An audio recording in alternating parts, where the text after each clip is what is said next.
Serial तुमसे तुम तक में आने वाला है बहुत ही धमाकेदार ट्विस्ट। जी हां, अब मीरा चलने वाली है बहुत ही बड़ी चाल। उसे घर में एंटर करने के लिए चाहिए कोई शख्स और वो उसे मिल चुका है। जी हां, यहां पर वो यश के साथ करने वाली है शादी और पहुंचने वाली है वर्धन हाउस में, वो भी बहू बनकर, जिसे देखकर होश उड़ जाएंगे मानसी के, अनु के, यहां तक कि अब परिवार वालों के। जी हां, यहां आर्य को तो कुछ समझ ही नहीं आएगा कि आखिर ये सब चल क्या रहा है। तो चलिए आगे क्या होगा बताते हैं, लेकिन हाँ, अगर अभी तक आपने हमारे चैनल को सब्सक्राइब नहीं किया है तो जल्दी से कर लीजिए, जहां आप आने वाले ट्विस्ट में देखने वाले हैं कि यहां पर जो आर्य होता है वो काफी ज्यादा परेशान होता है। उसे समझ नहीं आता कि आखिर वो क्या करे। जी हां, यहां पर अब जो यश होता है वो सबको पता चल चुका है कि वो इसी घर का बच्चा है, जिसके बाद यहां पर मीरा को जैसे ही ये बात पता चलती है मानसी से, तो मानसी उस पर गुस्सा करती है और कहती है कि मैंने कहा था ना तुमसे, मेरा काम कर दो सब कुछ सही हो जाता,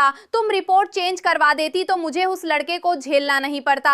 जिसके बाद मीरा कहती है लेकिन मैंने आपसे पहले ही कहा था, अगर उसका कोई भी लेना देना है वर्धन घर से, वर्धन हाउस से, तो मैं कुछ नहीं कर सकती, मैं नहीं कर पाऊंगी कुछ भी। जिसके बाद यहाँ पर अब जो मीरा होती है वो फोन कट कर देती है, लेकिन यही उसके दिमाग में एक प्लान चल रहा होता है कि चलो मुझे मोहरा मिल गया, अब देखो मैं क्या करती हूँ। जिसके बाद यहाँ पर अब यश से वो बातचीत करने वाली है और इसी दौरान यहाँ पर यश और वो दोनों मिलकर शादी कर लेंगे और यहां दुल्हन बनकर पहुंच जाएगी अब मीरा वर्धन हाउस में। और जैसे ही सब ये देखेंगे सबके होश उड़ जाएंगे। जिसके बाद मीरा और यश को सब अपना लेंगे, लेकिन यहां पर मीरा के दिमाग में तो चल रहा होगा दूसरा प्लान, क्योंकि यहां वो इसलिए गई है ताकि वो अनु को रास्ते से हटाकर आर्य के साथ अपनी जिंदगी की नई शुरुआत कर सके।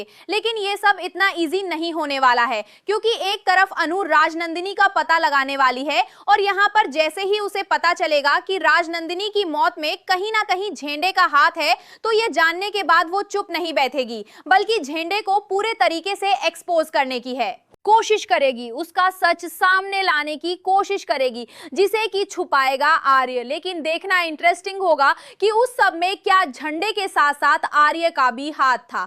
आपको क्या लगता है अब इतने एक्साइटेड आने वाले ट्विस्ट के लिए? हमें कमेंट बॉक्स में कमेंट जरूर करें। ऐसे ही खबरों से जुड़े रहने के लिए आप हमारे चैनल को जरूर सब्सक्राइब कर लें।